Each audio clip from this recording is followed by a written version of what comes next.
Hey moms, welcome to the Gather Moms podcast. My name is Kate. And I'm Rebecca. We've created this space just for you because we're both moms and we get you. Yes, we believe there truly ain't no hood like the motherhood, and we need to be in this together. We also believe we can't mom well without Jesus, so you're going to hear us talk about him too. Follow us on Facebook and Instagram at Gather Moms and make sure to hit subscribe so you don't miss a single episode. All right, mamas, let's jump in.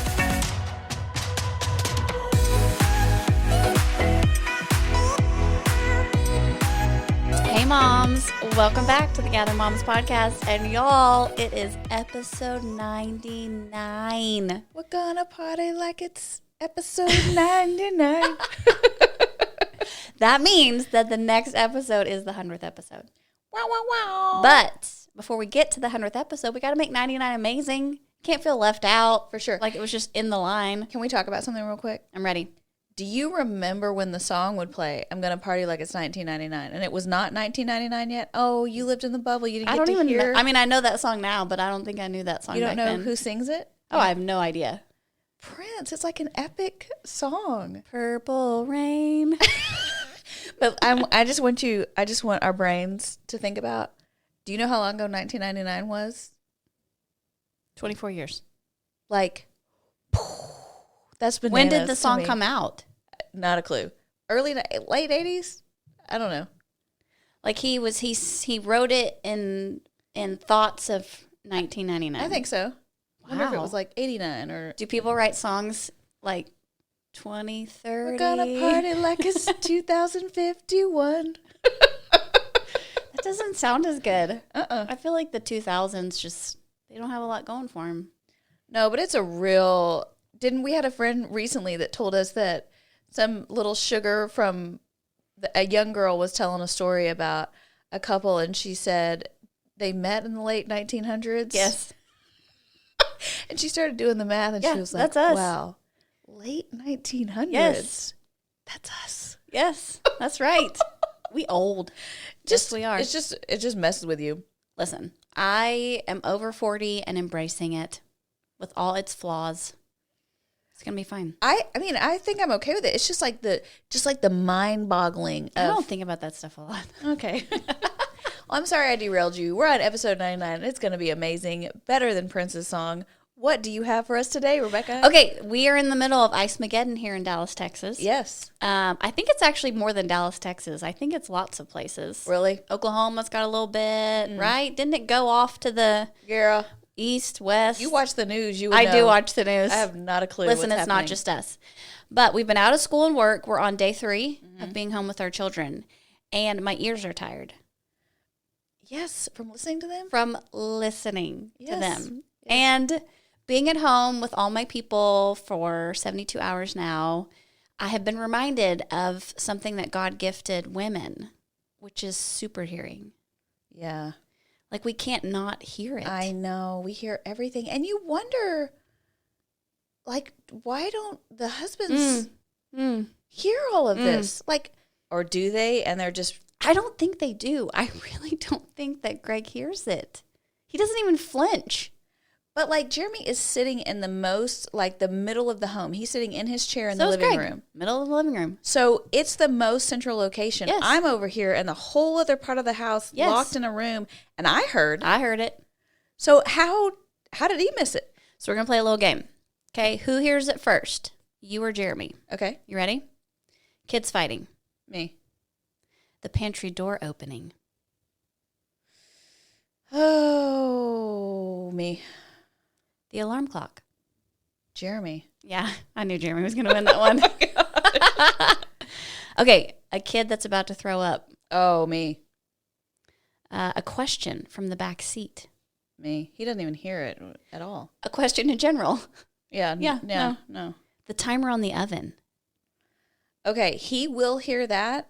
Or like if old girl's going off with the timer and start shouting, whose timer is that? You know, or Yes. the oven's ready, or, you know, yeah. As much as I want to be mad about it, I don't think he actually hears it. So if he doesn't hear it, how can I be frustrated? Because I can't unhear it. Right.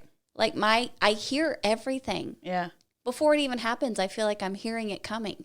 Yeah, or you see them moving behind you, or you like, there's these supersonic senses. Yes. So I just feel like God gifted moms with like crazy hearing. We're amazing. Are there any of those in your house that Greg hears first? None. No. Yeah. Not even the alarm clock. I hear the alarm clock. Yeah. I usually turn off his alarm clock. Really? Yes. I hear it all. This morning, my alarm clock went off at 6:30. Why? Well, it's just said, and I said, Alexa, shut up. What did she say back to you? Don't talk to me like that. She didn't say anything, but she showed it quit. No, you didn't say off. How does she know to turn I don't off? know, dude. I do not know. But in my sleep state, that's what I said to her. Moms, I just want you to know I see you and I hear you. I'm sorry. I'm sorry that you have supersonic hearing and that you hear all the things in your house. I also feel compelled to take action upon hearing those things. Yeah. I don't have the ability to just not do anything. Yeah. Sometimes I'll say, go ask your dad. But then he gives him an answer I don't like. So then I go jump in anyway. Yeah, then you got to circle back. So I just want you to know this has been a rough Ice-Mageddon. But hey, it's coming back for us. School's coming back. We're going to be fine. We're going to be fine. We're going to be fine. You're going to get to go to Target again. Yes. Hopefully you've gotten to watch a movie with your kiddos or, done a puzzle or something. I feel like we need to play a family game tonight because I've seen people posting and I'm like, we haven't played a family game. We got to play a family game so I can say we did it. Right. Something you can cling to and be like, we did this. Yeah. Yes. We're going to do that for sure. Okay. So last week on the podcast, Kate talked to us about how we talk to ourselves more than anybody else. Yeah. I loved your name. Don't be a punk to yourself. Okay. Doesn't it feel good to say that? Yes. It does. There's this inner dialogue inside of us, and it's kind of like a bully. Mm-hmm. And we say things to ourselves that just make us feel insecure and inadequate. Yes. And they're mean, and we would never say them to anybody else. Right. And I don't know if if that's just sin in us, right? Yeah. Or if that's just that God-shaped hole where we just need our creator to come in and tell us who we really are. Yeah. But it just plays through our heads. And I think, listening last week, it also made me realize that it's probably playing through my kids' heads. Mm. And so I just need to be active and just reinforcing truth in their lives. That's good. Yeah. Who they are, what God's made them to be, what they're not, just encouraging them. So just think about that with your kiddos, that they need you as their mom to be reinforcing all those truths in their life, just like we need somebody reinforcing that truth in our life too. That's great. But it got me thinking that all of us are operating from this place of brokenness. Mm-hmm. Brokenness in God's eyes is being so crushed by the sin and darkness of the world that we recognize there is no place to turn but to God. Yeah. And the problem is that a lot of us are broken and we don't know it. Yeah. And we think we're operating out of a place of health. Sure. I got it together. Yeah. Everything's good. Yeah. We have to recognize this because it affects the way that we listen and receive messages from others. Mm-hmm. So today we're going to talk about not only do we listen to ourselves, but we listen to the world. Yeah. We listen to messages, we listen to others. And if we're all broken by sin, then we can either turn to God in desperation or we can turn to worldly fixes. Yeah. And I think what I find in my own life is that I tend to try the worldly fix first. Always, unfortunately. Before I turn to God. Yes. Some of that's just, I think we think it's easier, almost like talking to God's harder, so I'll just go try this on my own. Yeah. And then if it doesn't work, I'll talk to God. Some of it is maybe I'm like, well, I figured it out this time. I know better. But instead of turning to God, I still turn to the worldly fix. Sure. We just try all the things first.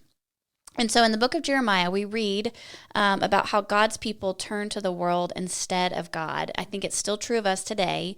Jeremiah was a prophet, and he was calling for the nation to turn back to God. And he says this in Jeremiah 2:13. It says, "My people have committed two sins.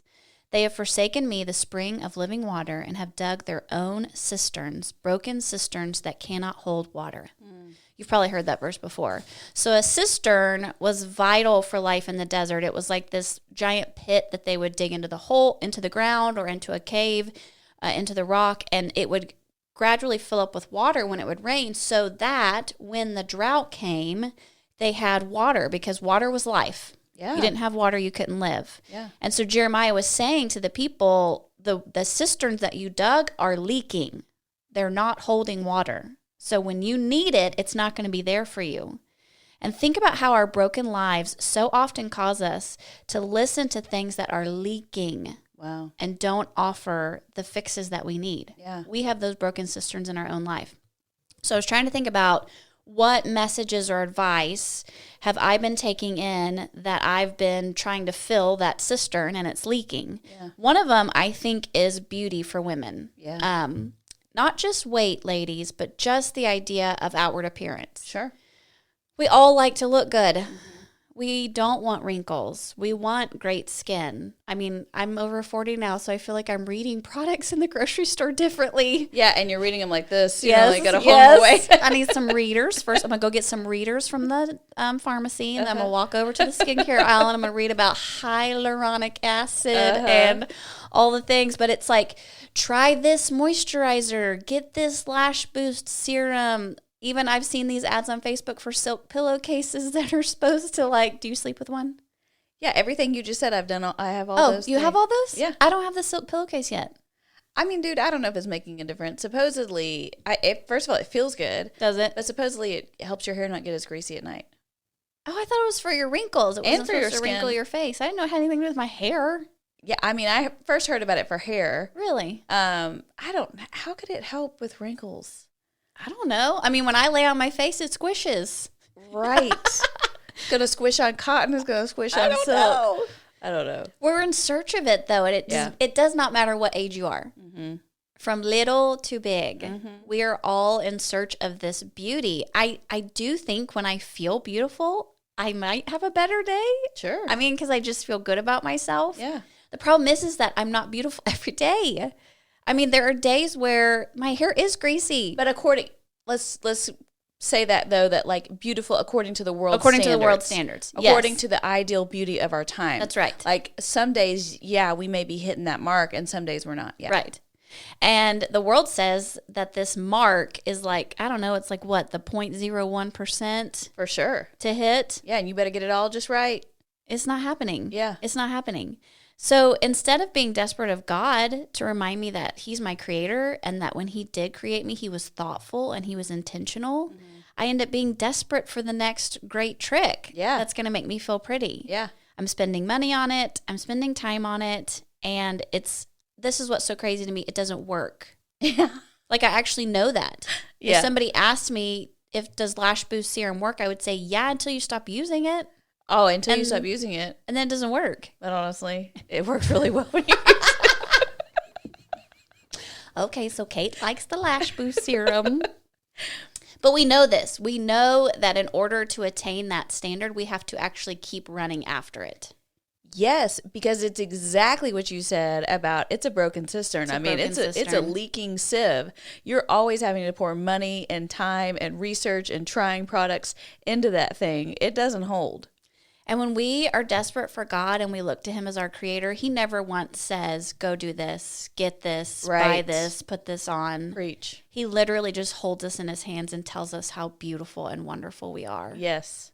That's a broken cistern. Okay, Yeah. the next one for me is success. Success is a broken cistern for me. Mm-hmm. I don't know what it is about, if it's my age or just my season of life. I feel like earlier in life, I don't know, I was just so gung-ho. I was like, just go do it all. Let's just get it all. Let's work it all. Let's have it all. Yeah. And it felt like everything was just like, okay, I can get that. I'll just try harder, work harder. And I don't know, this season of life with my older kids, I feel like they need me so much more that I've kind of stepped back out of that I'll just go get it type attitude. And now it's left this leak in my cistern where I just don't feel as successful, right? Wow. I just don't feel like I'm achieving all the things that I used to achieve. It almost feels like I should have, checked that box already. And it feels like I probably did. And now I feel like there's another box to check. I want so badly to contribute to my family. I feel the loomingness of college and insurance and cars. And so you want to be a contributor. I want to help. Wow. But I just don't feel like my financial contribution equals my spouse. Wow. I mean, I don't know that it ever will. No, mine won't. I mean, we could take a whole little rabbit trail tangent on how women get paid, but I'm not Yeah. going to go there today. Not going to go there today. But then you kind of look down the road to the end of life and you kind of have this realization, I'm never going to make that. Is that okay? Well, and like you look at Solomon who said, it's all meaningless. Exactly. Because what is extra money really going to do? I think it's going to make my life easier, but it's probably just going to make me hungry for more. Well, and then it binds you up. I mean, right now, I think, Rebecca, you have had this gift of being able to be at every game. You get to go to all the things. Yes. You get to be with them and be present. Yes. And so there's a trade-off. Right. And so why is it as women that we feel like we need the success and the be at everything? Yeah. It feels like we can have it all. Yeah. I don't think we can. I think what you're saying is right. There's a trade-off. Yeah. There's always a trade-off. And, I'm with you on that. And, I struggle to be able to fall asleep at night and feel okay about myself if I don't feel like I've done enough that day, so I'm with you on that. So I think as women, we're fighting this battle to feel enough, to feel worthy, like I did what I was supposed to get done today. I've contributed enough to my family. I've helped put money in the bank. I've done whatever. Even if you have an amazing job that pays you a lot of money, I actually bet you still feel that way. Agree.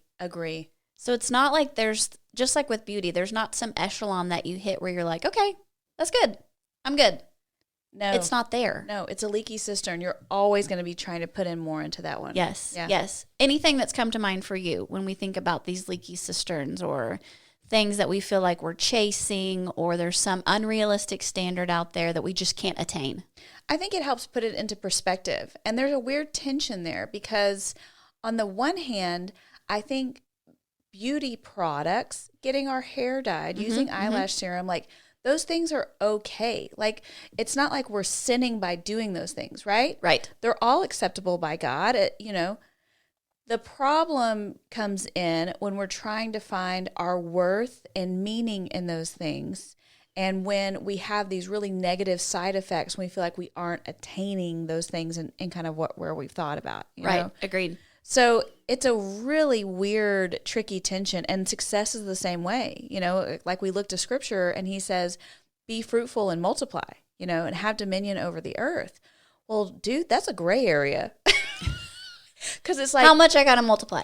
Right. How much is there that, But I think the heart of the matter is that you do this to the glory of God, not to meet some need that you're never going to be able to meet within yourself doing it. Right. So there's just these weird tensions here with these things because they're part of our daily lives, but they can become crippling when they become the main thing instead of making God and his glory the main thing. Yeah. The core evil in all our sins is believing that some broken cistern will give us greater life and joy than God. Agree.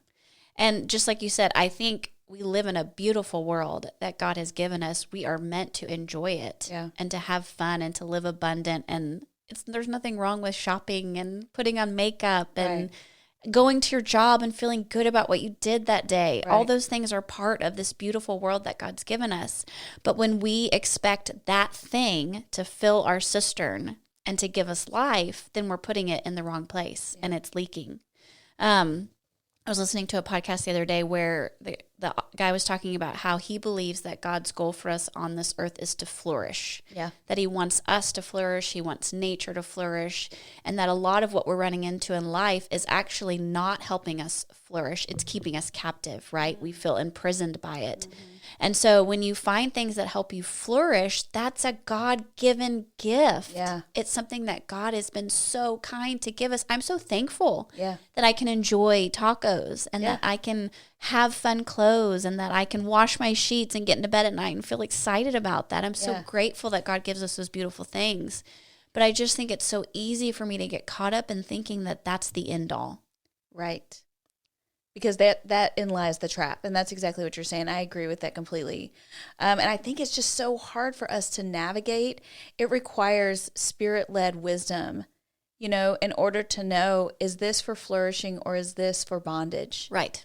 And at what point does it tip into one way or the other? I think that is where I can't say for you, eyelash serum is going to be what puts you over the edge into bondage. Right. Right? I can't say that for you. I don't know that for you. Because it could have been getting your hair dyed. Or it could have been the last time you went shopping. You know what I mean? Exactly. Like, it's just different for all of us. I just think we're just walking through so much nuance here.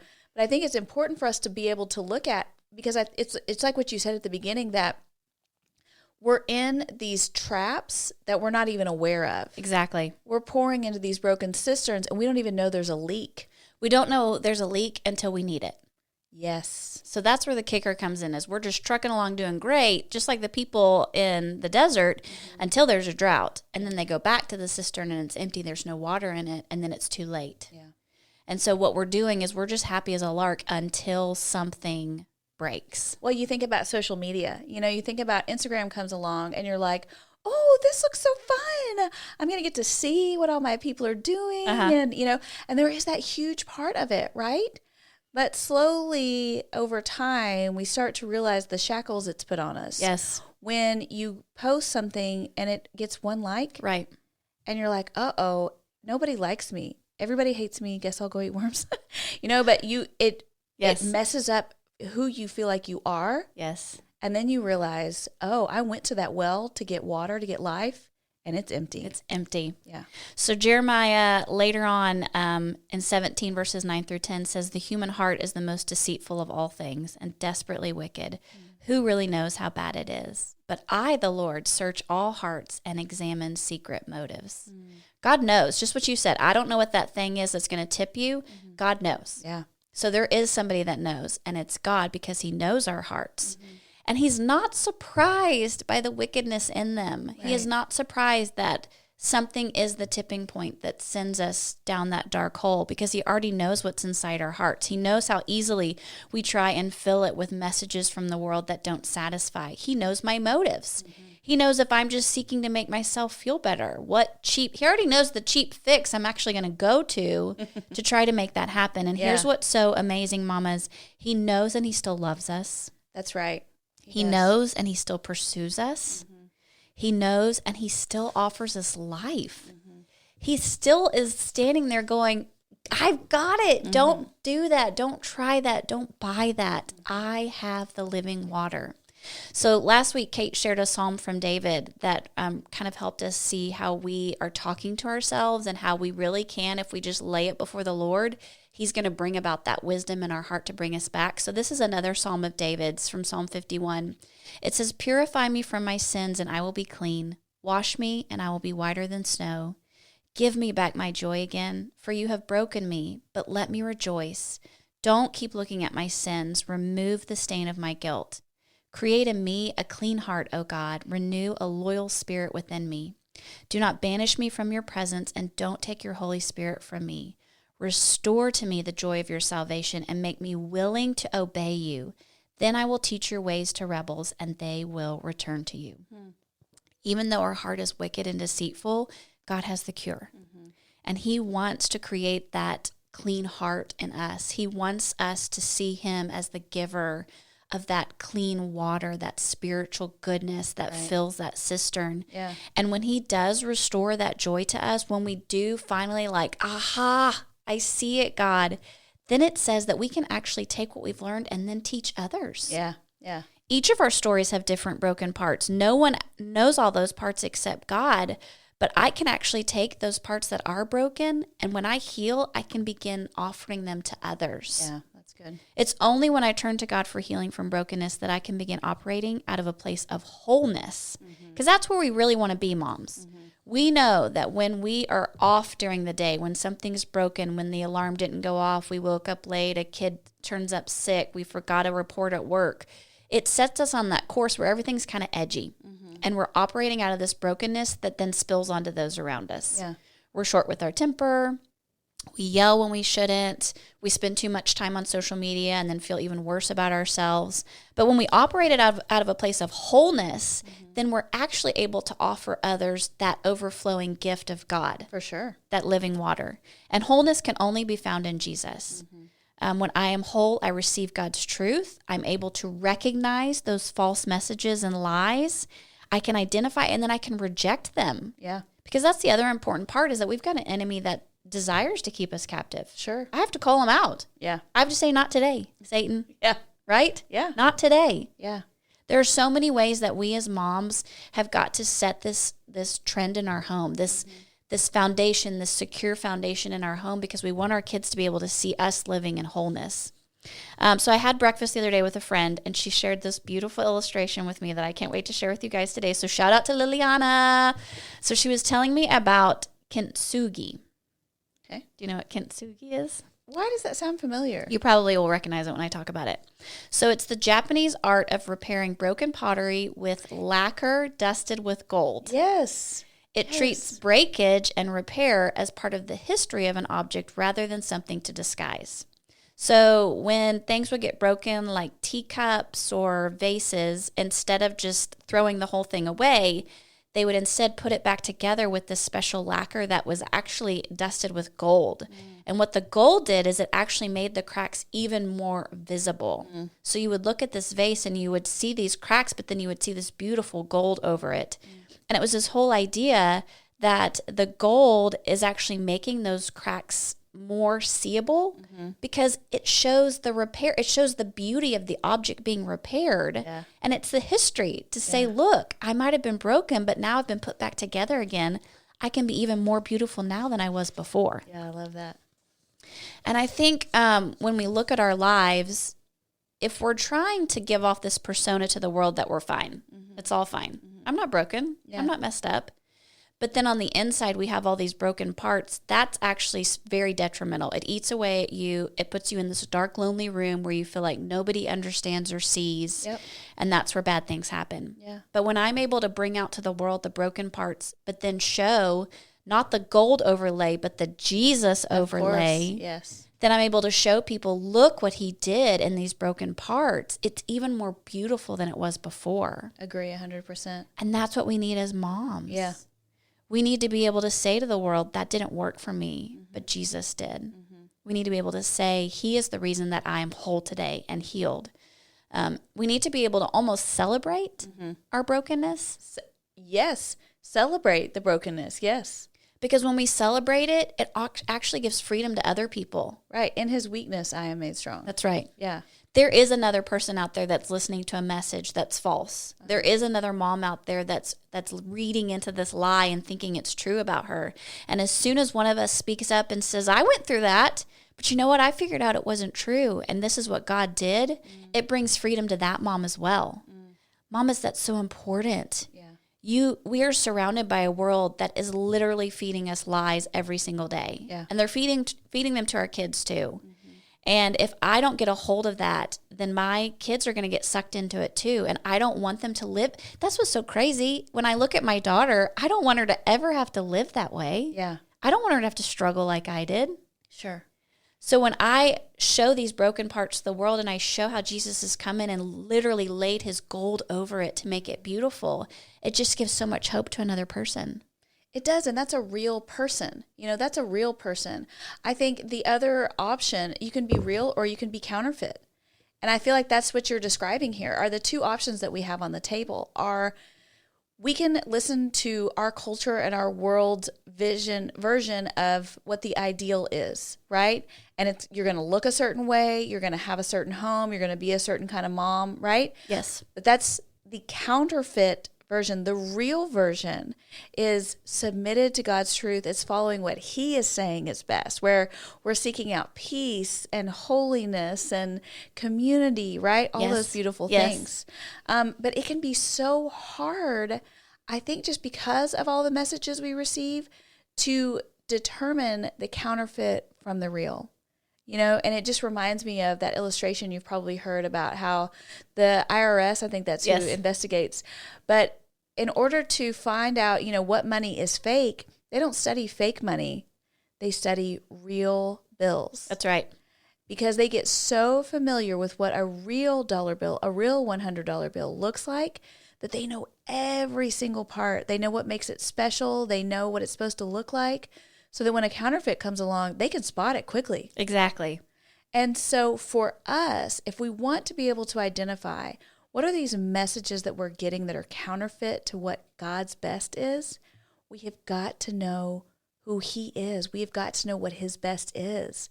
We have got to be in the Word and listening to what he says we're supposed to be about and who we are and what matters to him. That's right. You said study too, which I think is interesting. They study the real. Yeah. I don't know, moms. I just think sometimes when I look at my daily activities, you could say I studied a lot of things that day, but it might not have been the Bible. Sure. I mean, just being practical, when you look at the amount of time that we spend on social media or watching Netflix or the news or whatever it might be, you could very easily say I spend way more time on those things than I do studying the Word. For sure. So how am I going to know what's real? Right. And, not to guilt trip us, but just like we need to be aware that these are the messages that we're taking in, and it affects us to the core of who we are. And because of that, we then start pouring water into broken cisterns. We're going to go to those cisterns and we're going to find there was nothing there for you, girl. No. And it would have been better if you would have been putting that water into into the living cistern that holds. That's right. So that you could draw out living water. And this is the biggest encouragement, I think, is that when we figure out that the cistern is broken and it's leaking, the world has no fix for that. Right. I mean, they're done. There's nothing else to offer. I almost feel like the world says, we'll start over. Yeah. Try again. Yeah. Do something different. Right. God never says that. Yeah. He never says that. He is always waiting at the end of that broken cistern going, I've been here all along, and I'm offering you this living water, and it does not require you to earn it or buy it. It's a gift. Yeah. It's a gift that God gives us, and it's a free gift, but we have to be willing to receive it. 1 Thessalonians 5:23-24 says, may God himself, the God who makes everything holy and whole, make you holy and whole, put you together, spirit, soul, and body, and keep you fit for the coming of our Master, Jesus Christ. The one who called you is completely dependable. If he said it, he'll do it. Love it. That's beautiful. He will do it. Yeah. He will do it. Yeah. So start now. Uh-huh. Decide. I want to be a studier of God's word because I want to know the truth so clearly that when the lie comes, I recognize it immediately. Yes. Decide that for yourself. Decide that for your kids. Decide that for your family. And God is dependable. You will never show up to study him and him not be there. Oh, yeah. He will be there and he will offer you in abundance more than what you thought you were going to get. Yes. He is always going to give you more than enough. Yes. Moms, we love you. We believe that God has so much in store for us if we'll listen close, because those broken cisterns do not hold water. That's right. We love you so much, and we are so excited that the next time you hear from us, it's going to be the 100th episode at our podcast live. And then listen, we're not done. No. We're just going to keep on going. Keep on going, and we're so glad you're here with us. Thank you so much for all those that have listened all this time up till now. Yes. For those that have just started listening, you got a lot to go back and listen to. But we're so glad you're here, too. We need to be in this together. That's right. Love you, moms. We'll Okay. see ya. Bye. Bye.